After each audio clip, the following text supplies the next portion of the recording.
Hey guys, Nick and Danny here, bringing to you guys the Fuel Hunt Technique series. And in this video, we're gonna be going over the double ankle passing position. So whenever my partner attacks the double ankle position and starts a toreando, there's kind of two situations that can happen after I put up my frames. But first, let's talk about the frames.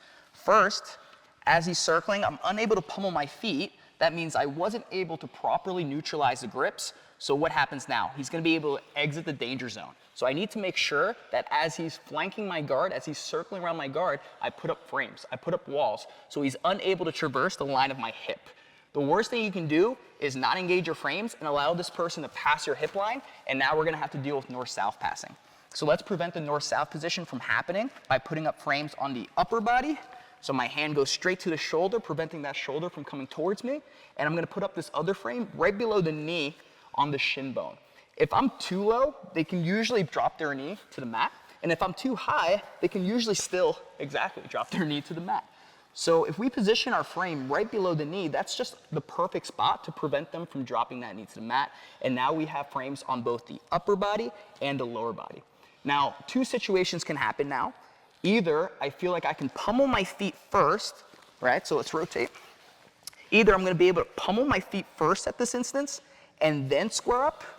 But sometimes what happens is they're putting a lot of weight on my frames, so I can't pummel my feet right away, and that's fine. We just have to make sure we understand that if the ankle grips are strong, we're gonna back ourselves away from our opponent using our frames so that we can start to square up.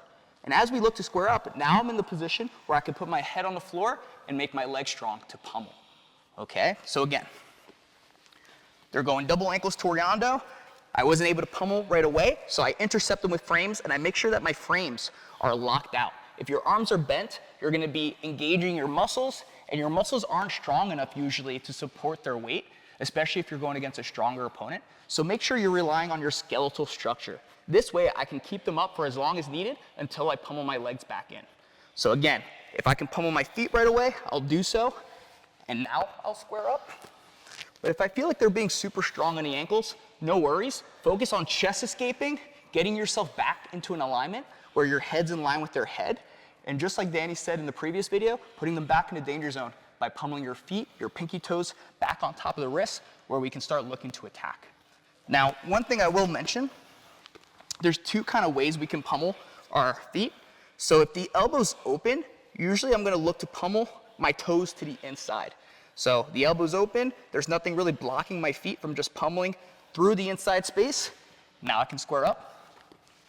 But what happens if my opponent blocks that inside space by closing their elbow? So now he's tracking my foot from coming out through the inside space.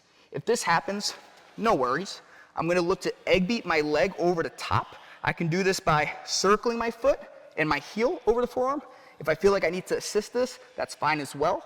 And I'm just gonna egg beat my foot over the top of his wrist so that it bends his wrist and he's no longer able to track my leg. Once I plant that foot on the shoulder, once again, I'm gonna be looking to square up, back to this alignment where my head's in line with his head. I think it's really important to understand too, when Nick goes to pummel a foot to the inside space, he's not pressing off of me, extending his leg like so, opening up the pass box, allowing for an opportunity to pass. Now, if you do this and you make this mistake and they don't pass, you got lucky, that's great, but don't rely on that. So really make sure that when you square up, you're using your arms and you're trying to square up off of your opponent instead of pressing with your leg to square up like so, where he's kind of pressing. He's keeping his knees tight to his chest as he pummels inside, and he's using his hands as I drive as the frames to square up. Now he's got frames, I'm in the danger zone. If I give upper body, boom, lower body, boom, and then maybe I just kind of flop into him, I'm gonna end up in a closed guard scenario. So if they lead upper, lower body, or they flop, you have that covered, and that's why it's so important to keep our opponent inside the danger zone.